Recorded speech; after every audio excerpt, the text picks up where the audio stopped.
દોલતની file number 3। શ્રીમંત લોકો શ્રીમંત બનવા પાછળ સમર્પિત હોય છે, જ્યારે ગરીબ લોકો શ્રીમંત બનવા માંગે છે। જ્યારે તમે લોકોને એવું પૂછશો કે શું તમે શ્રીમંત બનવા માંગો છો, તો મોટા ભાગના લોકો તમારી તરફ એવી રીતે જોશે કે જાણે તમે પાગલ છો અને કહેશે કે હા, હું અમીર બનવા માંગુ છું। પરંતુ વાસ્તવિકતા એવી છે કે તેમના મનમાં રહેલા નકારાત્મક વિચાર તેમને શ્રીમંત બનતા રોકે છે। જેમ મેં પહેલા કહ્યું હતું તેમ આપણા બધાના મગજમાં એક દોલત નામની ફાઇલ હોય છે। આ ફાઇલ આપણી અંગત માન્યતાઓની અને વિશ્વાસની હોય છે। તેમાં એ પણ સામેલ હોય છે કે અમીર બનવું મોભાદાર કેમ હોય છે। કેટલાક લોકોની ફાઇલમાં એવી પણ જાણકારી હોય છે કે અમીર બનવું મોભાદાર કેમ નથી હોતું। એનો મતલબ એવો છે કે સંપત્તિની બાબતે તેમના આંતરિક વિચારો મિક્સ હોય છે। તેમનો એક ભાગ કહે છે કે પૈસાથી જીવન સુખી બને છે અને તે જીવનમાં જરૂરી છે, જ્યારે બીજો ભાગ આનાથી બિલકુલ ઉલટું બોલે છે કે પૈસો જ બધું નથી હોતું, પૈસો હાથનો મેલ છે।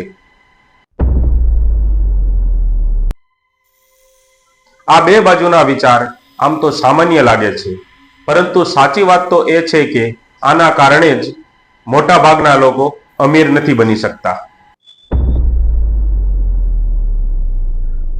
તમે આ ઘટનાને એવી રીતે જોઈ શકો છો કે બ્રહ્માંડની અસીમ શક્તિ એક મેસેજ ડિપાર્ટમેન્ટ જેવી છે।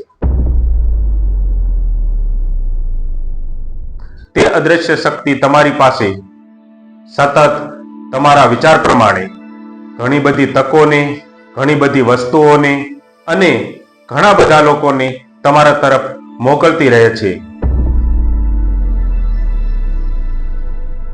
અને તમે તમારા પ્રબળ વિશ્વાસના આધારે આ બ્રહ્માંડને ઓર્ડર આપો છો। આકર્ષણના નિયમના આધારે આ બ્રહ્માંડની શક્તિ તમારા ઓર્ડરને પૂરો કરવાના સર્વશ્રેષ્ઠ પ્રયત્નો કરશે।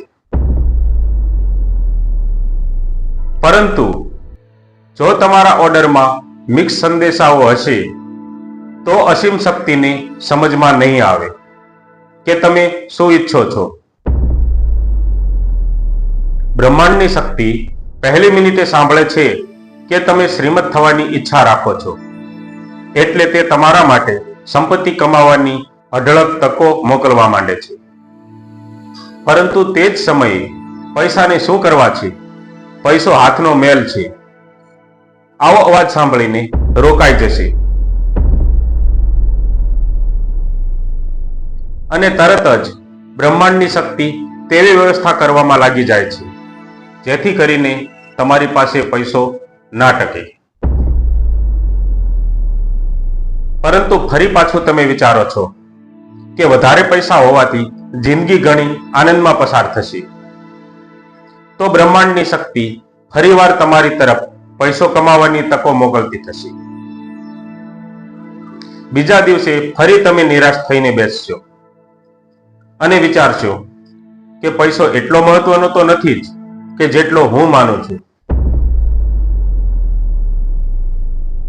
હવે બ્રહ્માંડની શક્તિ હેરાન અને પરેશાન થઈ જશે અને બૂમો પાડશે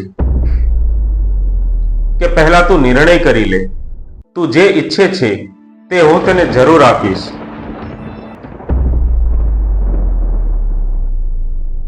પણ મને એક વાત સાફ સાફ કહે કે તારે જોઈએ છે શું, તું શું કરવા માંગેશ।